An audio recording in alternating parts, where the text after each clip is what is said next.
இடம்பொருள் நேயர்களுக்கு வணக்கம்.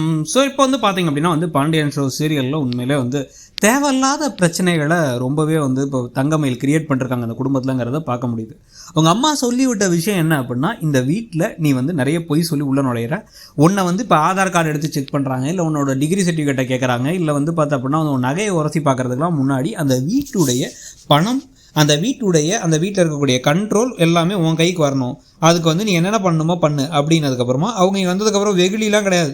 இந்த வீட்டில் யாரோட பவர் இப்போ உயர்ந்திருக்கு அப்படின்னு பார்த்தா, என்ன தான் வீட்டில் மாமியார் மிச்சம் 2 மருமக அப்புறம் பசங்க எல்லோரும் இருந்தாலும் கூட எல்லாருமே அவங்க அப்பா கிழிச்ச கோட்டை தாண்டாமல் இருக்காங்கிறது ஒரு தெளிவாக தெரியுது.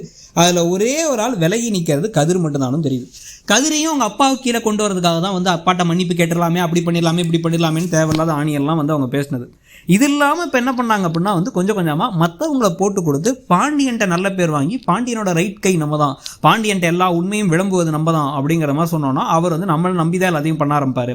இப்போ பணத்தை அரசி என்றாங்க, பணத்தை இப்போ கோமதி கையில் வச்சுருக்காங்க அப்படிங்கிறது நம்ம கொஞ்சம் கடுப்பான விஷயமா இருக்குது. அதுவும் நம்ம கையில் வரணும், எல்லாமே நம்ம கைக்கு வரணும் அப்படின்னு முடிவு பண்ணி தான் கிச்சனை டேக் ஓவர் பண்ணது, பூஜை அறையை டேக் ஓவர் பண்ணதுன்னு இப்போ இதெல்லாம் பண்ணுறாங்க. இதில் ஏற்கனவே கதிர் ராஜிக்கு 8000 ஆகும்னு சொன்னதாகட்டும், இல்லை பார்த்திங்க அப்படின்னா ராஜியோட டியூஷன் விஷயத்தை தன்னை காப்பாற்றிக்கிறதுக்காக போட்டு கொடுத்ததாகட்டும், இது எல்லாத்துலேயுமே அப்பப்போ எல்லோரும் வார்னிங் கொடுத்தாங்க, தேவையில்லாத விஷயத்தை நீங்கள் தலையிடாதீங்கன்னு சொல்லிட்டு. சரவணன் உட்பட அத்தனை பேரும் சொல்லியாச்சு, ஆனால் அவங்க கேட்குற மாதிரியே தெரில. இப்போ செந்திலுக்கு ஒரு 10 வேலை கொடுத்தாரு அவங்க அப்பா. அவர் எல்லா வேலையும் வெவ்வேறு இடத்துக்கு போய் புதுசான ஊர் சென்னையில் போய் கண்டுபிடிச்சி தேடி பிடிச்சி கொடுத்து 1000 ரூபாயை வச்சுக்கிட்டு நீங்கள் பஸ் டிக்கெட் எடுத்து கிளம்பி அங்கேருந்து இங்கேருந்து போய் எல்லா வேலையும் முடிக்கிறதுக்கு அங்கே போய் டயர்டாக ஒரு காஃபி குடித்தாலே வேலை அதிலே ஒரு 200 காலி ஆகிடும், 200 300 காலி ஆகிடும். 2 நாள் அந்த வேலையெல்லாம் செஞ்சு முடிச்சுட்டு தனியாக மனைவியை கூட்டு வெளில போகலாம் அப்படின்னு சொல்லி பார்த்தா அதையும் விடலை. இவங்க அப்பா திருப்பி கால் பண்ணி ஒன்றுமே இல்லாமல் 5 மணிக்கு கால் பண்ணுறாரு. 4:30 மணிக்கு அந்த பொண்ணுக்கு முடியுது ட்ரைனிங். அப்பையும் அதெல்லாம் கிடையாது, நீ இருந்து 1 மணி நேரம் ஆனாலும் அவர்கிட்ட காசை கொடுத்துட்டு தான் வரணும் அப்படிலாம் பண்ணதுனால தான் அவர் ஃபோனை சுவிட்ச் ஆஃப் பண்ணிட்டார். ஆனால் இப்போ அவங்க போட்டு கொடுக்கணுங்கிற அவசியமே இல்லை. ஃபோட்டோவை பார்த்த உடனே அப்படியே முகம் மாறிச்சு தங்கமே இருக்கு, அவங்களாம் சந்தோஷமாக இருக்காங்களா, விடக்கூடாது அப்படின்னு ரொம்ப ஒரு மாதிரி கேவலமான சின்ன புத்தி கொண்டவங்களா தான் அவங்களை காமிக்கிறாங்க. நல்லவங்க மாதிரிலாம் தெரியும், அதை எங்கேயுமே காமிக்கல. ஸோ இப்போ என்ன பண்ணுறாங்க, தங்கமயில் இதை நல்லா அழகாக வீட்டில் இப்போ வத்தி வச்சுட்டாங்க பாண்டியன்ட்ட.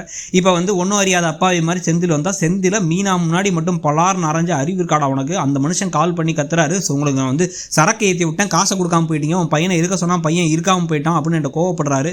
அவர் அப்போவே சொன்னார் ஆன்லைனில் அனுப்பி விட்றான்னு சொல்லிட்டு, அதை கேட்கவே இல்லை அப்படின்னு சொல்லிட்டு திட்டுறது.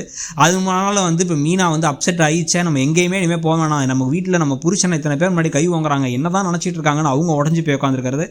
எல்லாத்துக்கும் காரணம் தங்கமயில் தானே. குடும்பமே இப்போ தங்கமயிலை வில்லியா பார்க்குறதுன்னு சொல்லிட்டு பல திருப்பங்கள் போகுது. தங்கமயில் பண்ணுறது, பாண்டியன் பண்ணுறது, ப்ளஸ் தைரியமே இல்லாமல் செந்தில்லாம் இருக்கிறத பற்றி உங்கள் கருத்து என்னங்கிறத சொல்லுங்கள். தேங்க்யூ.